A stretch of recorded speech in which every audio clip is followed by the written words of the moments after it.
Hello beautifuls, నేను మీ Kamli's daughter. అందరూ ఎలా ఉన్నారు? నేనైతే చాలా బాగున్నాను. అండ్ ఈరోజు వీడియో ఏంటి అంటే, మా అన్నయ్య మమ్మల్ని రెడీ అయ్యి ఉండమని చెప్పాడు, ఎక్కడికో తీసుకెళ్తా అని. ఎక్కడికో మాకు కూడా తెలీదు. సో వీడియో అయితే కంటిన్యూ చేస్తాను, మాతో పాటు మీరు కూడా చూసేయండి. అంతకంటే ముందు మన ఛానల్ ఏమన్నా ఫస్ట్ టైం చూసినట్టయితే make sure to subscribe. So అక్కడికి వెళ్ళాక కంటిన్యూ చేద్దాం వీడియో అన్నది. అండ్ మమ్మీ, మీకు ఎలా అనిపిస్తుంది ఇప్పుడు? ఎక్కడ తీసుకెళ్తాడో చూడాలి అనిపిస్తుంది. ఏంటో అది మనం చూస్తూ వీళ్ళకి కూడా చూపించాం. Are you excited? Yes. So మాతో పాటు మీరు కూడా చూసేయండి.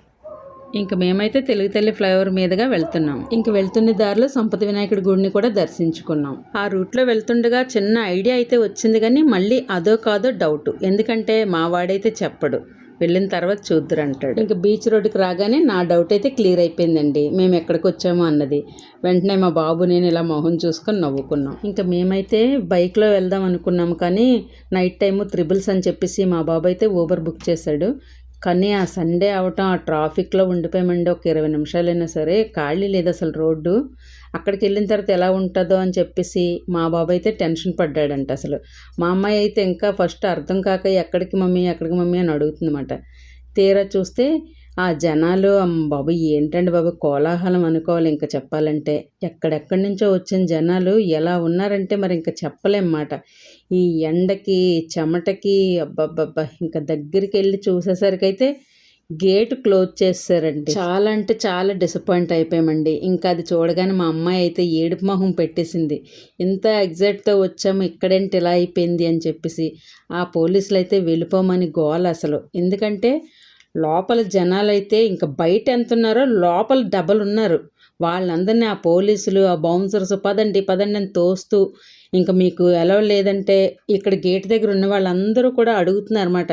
సార్ అదేంటి 10 వరకు 11 వరకు అని బోర్డు పెట్టారు, ఇప్పుడు ఏంటి ఎలా చేశారు, తీస్తారా లేదని గొడవ పెడితే మేమేం చేయాలి, ఇంత జనాలు ఉండిపోయారు, ఈరోజు సండే కావడంతో ఇలా ఉంది, ప్లీజ్ మమ్మల్ని అర్థం చేసుకోండి, మేము కూడా బాగా టైర్డ్ అయిపోయామని చెప్పేసి ఆ లోపల నుంచి వాళ్ళు చెప్తున్నారు. ఇంకా మా అబ్బాయి అయితే ఇంకా వెళ్ళిపోదాం అన్నట్లుగా వాడు కూడానా. వీళ్ళిద్దరినీ నేను ఊరుకోబెట్టలేకపోయానండి బాబు అసలు. అలాగను ఆ గేట్ దగ్గరలోకి వెళ్ళగా నేను వెళ్ళిపోయాను. గేట్ తీస్తే ఒకళ్ళు లోపలికి వెళ్ళొచ్చాను. ఇంకా ప్లాన్ మొత్తం అటర్ ఫ్లాప్ అయిపోయింది మమ్మీ. నేను ఏదో అనుకున్నాను, పదండి వెళ్ళిపోదామని. వాళ్ళని కంట్రోల్ చేయడం కోసం నేనైతే ఒక పెద్ద జోక్ వేసానండి.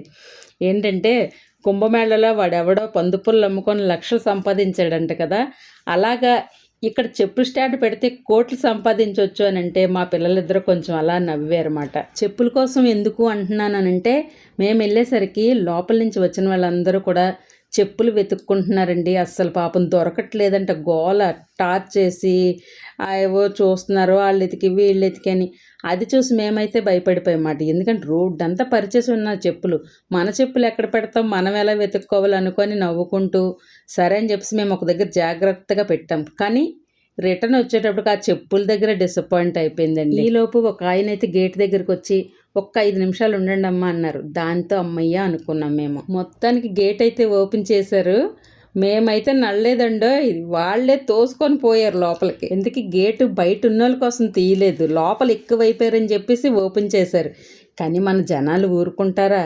ఎక్కడెక్కడి నుంచో వచ్చారంట పాపం, విజయనగరం నుంచి వచ్చాము, మమ్మల్ని ఎందుకు పంపించరు అని చెప్పి గోల చేశారు బయట అయితే. అదంతా సరే గానీ మనం అయోధ్యలోకి అయితే ఎంటర్ అయిపోయాం. ముందుగా టికెట్ అయితే తీసుకోవాలి. పిల్లల నుంచి పెద్దవాళ్ళ వరకు 50 రూపీస్. ఇక్కడ కనిపిస్తుంది కదా, ఇదే మన వైజాగ్ పామ్ బీచ్. మా బాబు అయితే నైట్ టైం అయితే బాగుంటుందని చెప్పేసి లైటింగ్ తో ఈ టైంలో ప్లాన్ చేశాడు. నిజంగా చూస్తుంటే ఫుల్ గోల్డెన్ లో భలే మెరిసిపోతుందండి. చాలా ఆనందం వేసింది ఆ లైటింగ్, ఆ మెరుపులతో, ఆ జనాలతో. నిజంగా లోపలికి వచ్చి చూసేసరికి ఇదంతానా, బయట మేము 1/2 అవర్ వెయిట్ చేసాం. ఆ స్ట్రగుల్ అంతా మర్చిపోయాము. మేమెంత ఎగ్జైట్మెంట్గా ఉంటే మా బాబు మాత్రం ఫుల్ టెన్షన్తో ఫాస్ట్గా వెళ్ళిపోతున్నాడు. లోపలికి వచ్చాం కదా నాన్న, ఇంకెందుకు టెన్షన్ అని అడిగాం.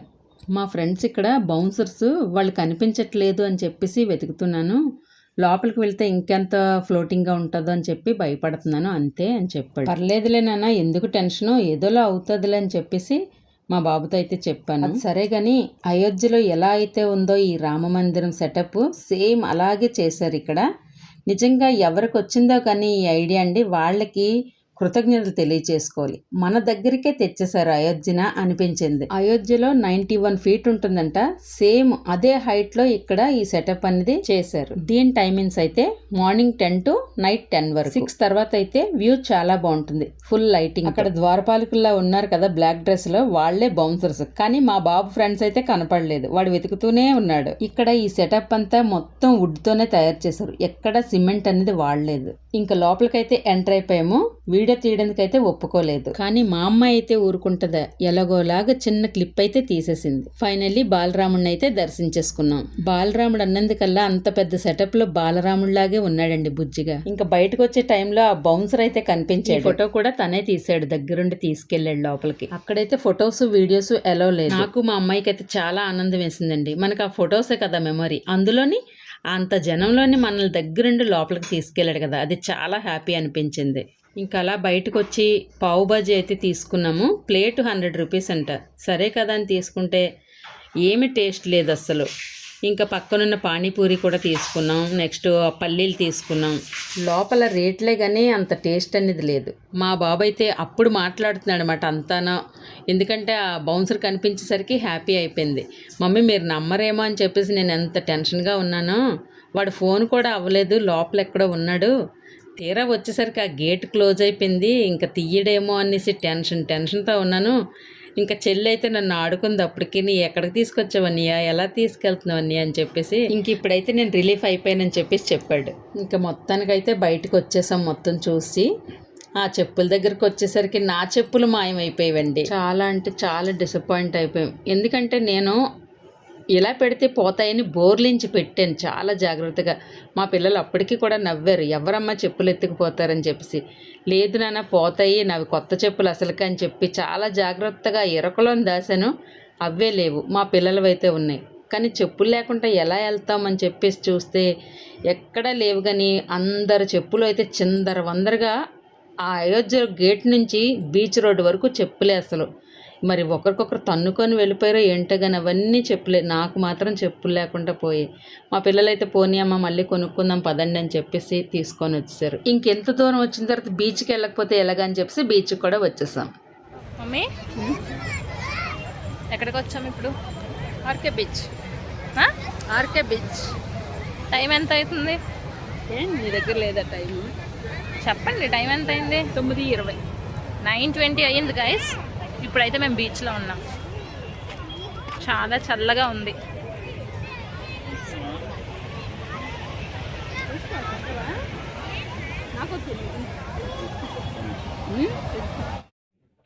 చూడండి గైస్, వీళ్ళు నాకు ఐస్ క్రీమ్ కొనమంటే కొనలేదు, వీళ్ళు మాత్రం మురి మిక్చర్ కొనేసుకుంటున్నారు. నాకు ఐస్ క్రీమ్ కొనండి.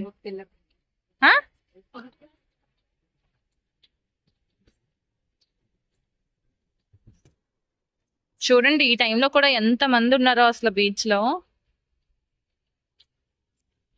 మన వైజాగ్ ఆర్కే బీచ్ లో స్పెషాలిటీ చూడండి, ఎంత మంది జనాలు ఉన్నారో అసలు ఈ టైంలో కూడా.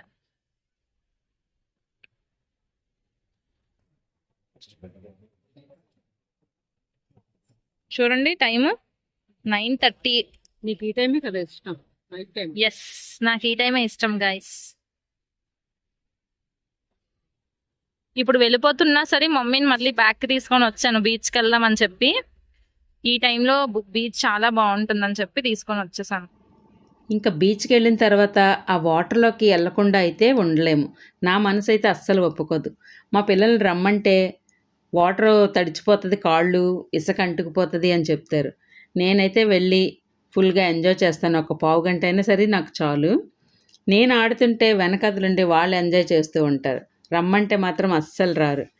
నాకు ఇలా బీచ్కి వెళ్ళినప్పుడు చిన్నపిల్లలు లాంటి వాళ్ళు ఉంటే పక్కన ఇంకా చాలా ఇష్టం.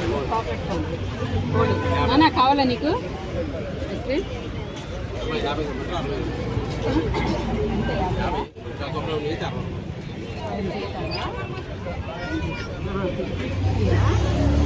చూడండి మొత్తానికి ఐస్ క్రీమ్ అయితే కొనిపించేసుకుంటున్నాను.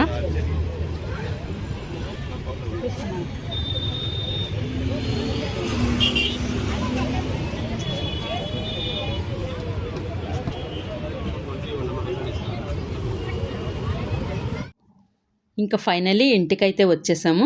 మేము రావటం చూసి మా మ్యాక్స్ గార్డ్ అయితే పైనుంచి చూడండి ఎలా చూస్తున్నాడో. ఇంకా మమ్మల్ని చూసి అరుపులు. వాడిని దగ్గరికి తీసుకొని మాట్లాడే వరకు వాడితే ఇంక ఒప్పుకోడు. అయితే అయోధ్య ఇప్పటి వరకు ఎవరైనా చూడలేని వాళ్ళు ఉంటే తప్పకుండా చూడండి, చాలా బాగుంది.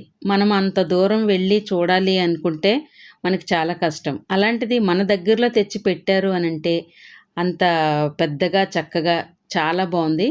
మనం చూడొచ్చు. ఈ అవకాశం అస్సలు మిస్ చేసుకోకండి.